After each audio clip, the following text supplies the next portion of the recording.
In the heart of the bustling city of Rome, a young historian named Marcus found himself captivated by the stories of the ancient empire that once ruled the known world.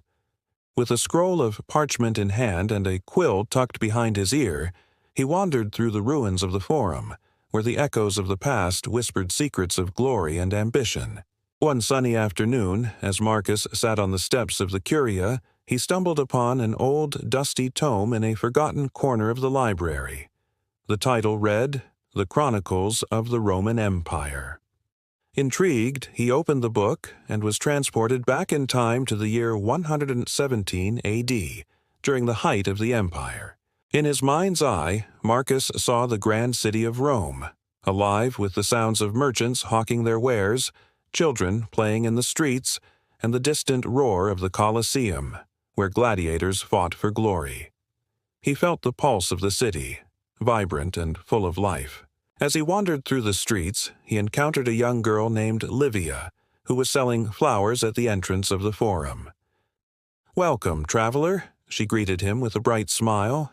"Would you like to buy a bouquet for your beloved?" Marcus chuckled, realizing he had no beloved, but he was enchanted by her spirit. "What do you know of this great city, Livia?" Livia's eyes sparkled with excitement. "Oh, much! Did you know that the Romans built roads that stretch across the empire? They say all roads lead to Rome. My father travels them to trade spices from the east."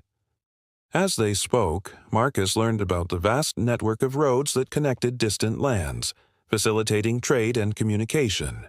Livia shared tales of the Pax Romana, a time of peace that allowed art and culture to flourish. Inspired, Marcus decided to accompany her to the Colosseum, where he hoped to witness the grandeur of the games. As they arrived, the sun began to set, casting a golden hue over the massive structure. The roar of the crowd filled the air as gladiators prepared for battle. Marcus felt a mix of excitement and trepidation. He had read about these events, but witnessing them firsthand was overwhelming. "Look," Livia pointed to the arena. "There's a champion from Gaul. They say he has never lost a fight." The games began, and Marcus watched in awe as the gladiators clashed, their skills honed through years of training.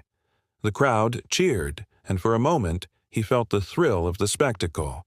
But as the dust settled, he also sensed the weight of the lives at stake, the sacrifices made for entertainment. After the games, Livia took Marcus to a nearby tavern, where they shared stories with soldiers and merchants. They spoke of the empire's vastness, the cultures it encompassed, and the innovations that had transformed their lives, like aqueducts that brought fresh water to the city and the legal principles that governed their society. As the night wore on, Marcus learned of the challenges the empire faced: economic troubles, political strife, and the looming threat of invasions. The laughter and camaraderie in the tavern contrasted sharply with the uncertainty of the future. "Do you think Rome will last forever?" Marcus asked Livia, his heart heavy with the weight of history. Livia looked thoughtful. "Nothing lasts forever, but the spirit of Rome lives on in us. We carry its stories, its lessons. Even if the empire falls, its legacy will endure." With those words, Marcus felt a profound connection to the past. He realized that the stories of Rome were not just tales of glory and conquest, they were also about resilience, culture, and the human experience. As dawn broke, Marcus found himself back in the library, the old tome still open before him. Inspired by his journey, he began to write, weaving together the stories of the empire, the triumphs and tragedies, the innovations and the struggles.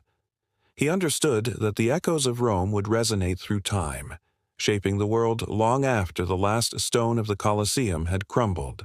And so, with each stroke of his quill, Marcus became a part of that legacy, ensuring that the spirit of Rome would never be forgotten. If you enjoyed this story, don't forget to like, follow, and subscribe for more amazing history moments. Thanks for watching.